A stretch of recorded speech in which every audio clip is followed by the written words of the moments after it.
안녕하십니까. 네, 오늘은 8월 20일 내용을 교통합니다. 8월 20일 오늘 날씨도 아주 더웠습니다. 오늘 우리가 다룰 성경은 시편 69편에서 72편 그리고 고린도전서 8장입니다. 이 적지 않은 양을 10분은 넘을 것 같고요. 한 15분 정도 걸릴 것 같아요. 상당히 내용이 방대하기 때문에 함께 해주시기 바랍니다. 우리가 42편부터 72편까지 우리가 다루는 주제가 있습니다. 오늘은 그 주제의 마지막 부분인데요. 여기서의 주제는 우리가 고난 당하시고 또한 높여지시고 또한 통치하시는 그리스도를 통해서 어떻게 하나님을 체험하고 하나님의 집과 하나님의 성 안에서 하나님을 체험하는가를 다룹니다. 여기서 우리가 지난번에 하나님을 높이는 것을 말을 했고요.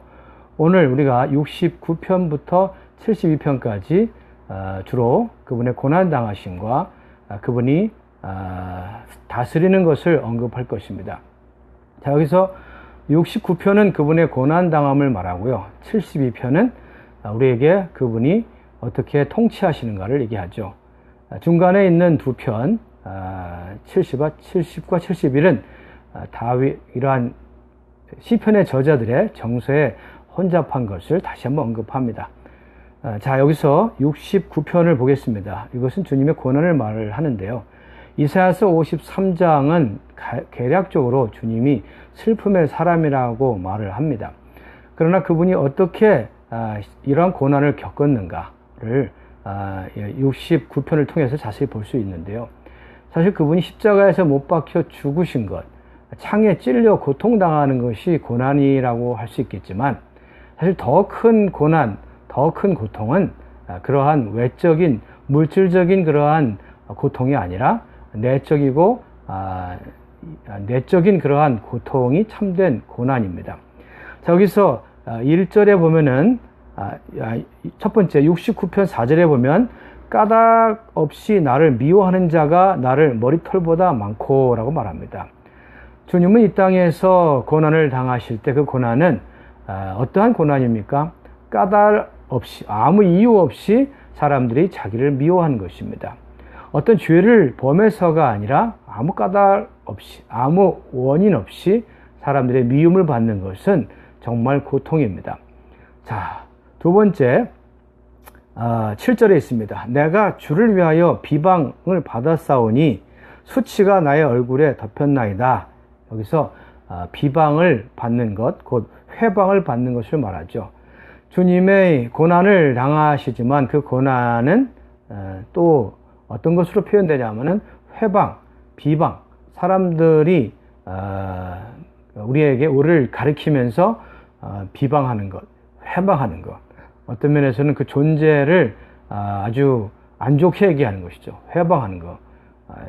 당신이 어떻게 이럴 수 있냐, 이런 회방하는 것이죠. 인격을 모독하는 거라고 말할 수 있죠.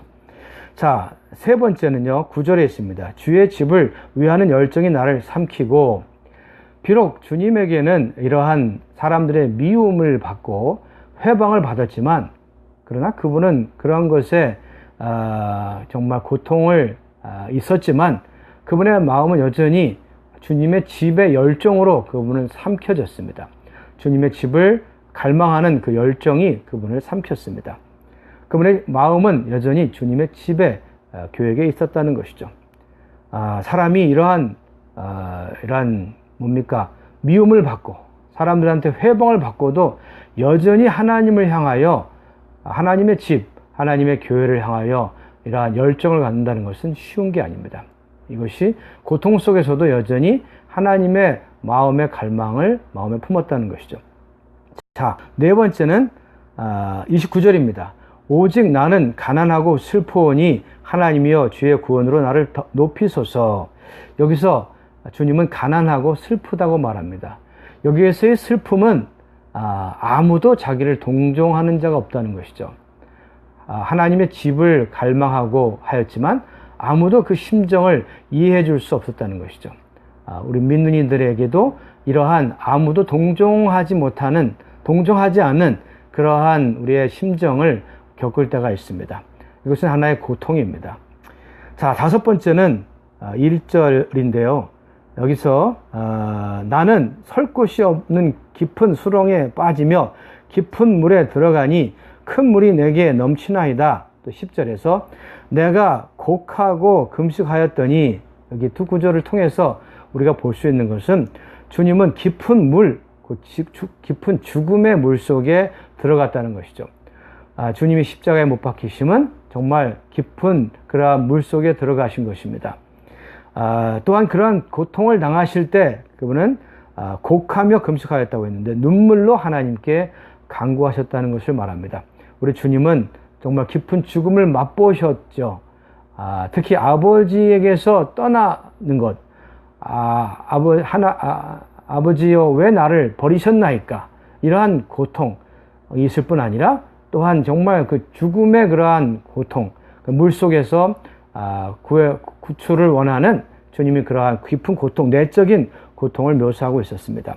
눈물로 간구했다고 했죠. 자, 여기 21절에 보면은 그들이 쓸개를 나의 음식물로 주며 목마른 때에는 초를 마시게 하였사오니, 여기서 두 가지가 나옵니다. 첫째, 뭐가 나오죠? 쓸개를 주고 쓸개 탄 포도주를 주었죠. 사람, 군병들이.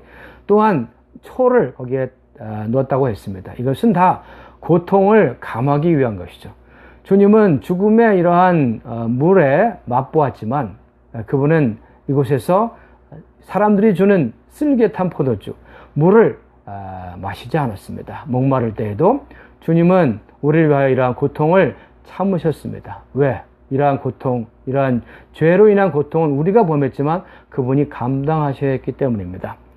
자, 26절에서는 또 한 가지 얘기를 합니다. 무릇 그들이 주께서 치신 자를 박해하며 주께서 상하게 하신 자의 슬픔을 말하였사오니, 여기서 하나님이 주님을 치셨다고 말하고 상하게 하셨다고 말합니다. 우리 주님은 침을 당하시고 십자가에서 또한 상함을 당하셨습니다. 그뿐만 아니라 마지막 9번째 항목으로 그분은 제자에게 팔렸습니다. 유다에게. 25절 그들의 거처가 황폐하게 하시며 그들의 장막에 사는 자가 없게 하소서. 이것은 유다의 어떠함을 얘기합니다. 유다가 결국은 주님을 팔았죠. 자, 이렇게 주님은 정말 9가지 방면에서 내적인 고통을 당하셨습니다. 자세히 얘기할 시간은 없고요. 간단하게 다시 살핀다면 무고하게 미움을 받았고요. 또한 비방과 회방을 당하셨으며, 그럴지라도 그분은 하나님의 집을 향한 열정이 있었고 아무도 알아주지 않는 그러한 슬픔에 젖어 있었으며, 그분은 죽음의 물속에서 눈물로 간구했습니다. 사람들이 쓸개 탄 포도주를 주고 초를 그 안에 넣었지만 그것을, 고통을 피하지 않았습니다. 그뿐만 아니라 8번째, 그분은 하나님의 침을 당하고 상하심을 당하고 그분의 제자 중에 한 제자에게 팔렸습니다. 이러한 고통을 주님이 십자가에서 당하셨습니다. 주님의 일생, 이러한 십자가의 노정에서 당한 고통입니다. 자, 72편은 우리에게 다스리시는 왕을 얘기하는데요. 이것은 우리에게 그분이 솔로몬으로 예표된 그분의 통치를 얘기하고 있습니다.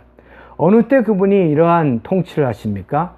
솔로몬은 왕국을 말하죠. 왕국 안에서. 그것은 곧 천년 왕국에서 그분이 다스리실 겁니다. 계시록 20장 4절에 보면은 그분은 천년 동안 왕노릇 할 거라고 얘기를 합니다. 그렇습니다. 그 다음에 두 번째, 어떻게 통치하십니까? 그분은 평강을 위하여 의와 공의 안에서 통치하십니다. 자, 여기에 한 구절 읽어드리죠. 여기에 2절 3절인데요. 그가 주의 백성을 공의로 재판하며 주의 가난한 자를 정의로 재판하리니, 여기서 백성에게 평강을 주며, 우리 하나님의 통치는 평강의 통치인데 그 평강의 통치는 어디에서 옵니까? 바로 공의와 의 가운데서 오는 평강의 통치입니다. 자, 세 번째, 어떻게 임합니까? 그분의 통치는 여기에 보면 6절 7절에 보면은 그는 벤 풀 위에 내리는 비같이 땅 위를 덕시는 소낙비같이 내린다고 얘기합니다. 주님의 통치는, 주님의 통치의 임함은 마치 비와 같고 소나기와 같다고 얘기합니다. 그러면서 그의 날에 의인이 흥왕하며 평강의 풍성이 달이 닿을 때까지 이르리로다. 바꿔 얘기하면 그분은 의인이 흥왕하게 되고 그분의 통치 안에 평강이 되게 된다는 걸 말하죠. 네 번째, 그 통치 영역은요, 여기에 바다에서 부터 바다에까지, 강에서부터 땅끝까지 다스린다고 얘기합니다. 이것은 모든 나라가 그분에게 섬기러 온다는 것을 말을 해주고 있습니다. 다섯 번째, 그분의 통치법은 어떻습니까? 그분은 궁핍한 자가 부르짖게 하십니다. 12절입니다. 그는 궁핍한 자가 부르짖을 때 건지시고, 궁핍한 자가 부르짖을 때 건지시고, 도움이 없는 가난한 자를 건지십니다. 오늘 이 세상에는 힘없고 정말 궁핍한 자는 법에 호소를 해도 좋은 변호사를 사지 않으면 정말 어떠한 합당한 이러한 판결을 받을 수 없는 그러한 상황도 있죠. 그러나 주님은 궁핍한 자를 부르짖을 때 건지시고 도움이 없는 자에게 건지시는 그러한 통치를 하십니다. 여섯 번째, 어떻게 그 통치 결과가 나옵니까? 그분은 16절에서 산 꼭대기의 땅에도 곡식이 풍성하고, 그분의 통치의 결과 땅의 곡식이 풍성합니다. 그것의 열매가 레바논 같이 흔들리며 성에 있는 자가 땅의 풀같이 왕성하리라. 그분의 이러한 통치의 결과가 풍성하고 왕성하다는 것을 좋은 이러한 결과를 가져오는 걸 말해주고 있습니다. 자, 고린도전서 8장입니다. 여기서 8장에서 우상을 재물을 먹는 것을 말하죠. 여기서 합당하게 먹는 것을 말하는데요. 먼저 1절에서 3절까지는 건축하는 사랑으로 사람들이 대하지 않는다는 것을 얘기합니다. 우리가 우상의 재물을 먹는 일에 있어서 우리는 건축하는 사랑으로 따라서 행해야 합니다. 두 번째, 4절에서 7절까지 우상이 아무것도 아닌 것을 알아야 합니다. 그 다음에 8절에서는 음식은 우리 하나님 앞에 세울 수 없다는 걸 말합니다. 그 다음에 9절에서 13절까지는 악한 형제를 실족해 하지 말라. 이것을 말을 하는데요. 여기서 한 가지 요점은 말하겠습니다. 그것은 바로 이러한 우상의 재물을 먹는 데 있어서 우리는 지식으로 형제를 대하지 말고 우리는 사랑으로 대해야 한다는 것입니다. 여기 1절입니다. 우상의 재물에 대하여는 우리가 다 지식이 있는 줄 아나 지식은 교만하게 하며 사랑은 덕을 세우나니, 이것은 건축한다는 것이죠. 지식은 교만하게 한다. 이것은 우쭐되게 한다는 것이죠. 우상의 재물이 아무것도 아니다 라고 하고서 막 먹으면 우상의 재물이 습관, 우상이 뭔가 쌈승이라고 뭔가 있다고, 배후에 있다고 생각하는 사람은 당신이 그 담대하게 우상의 재물을 먹는 걸 보고 실족할 수 있다는 것이죠.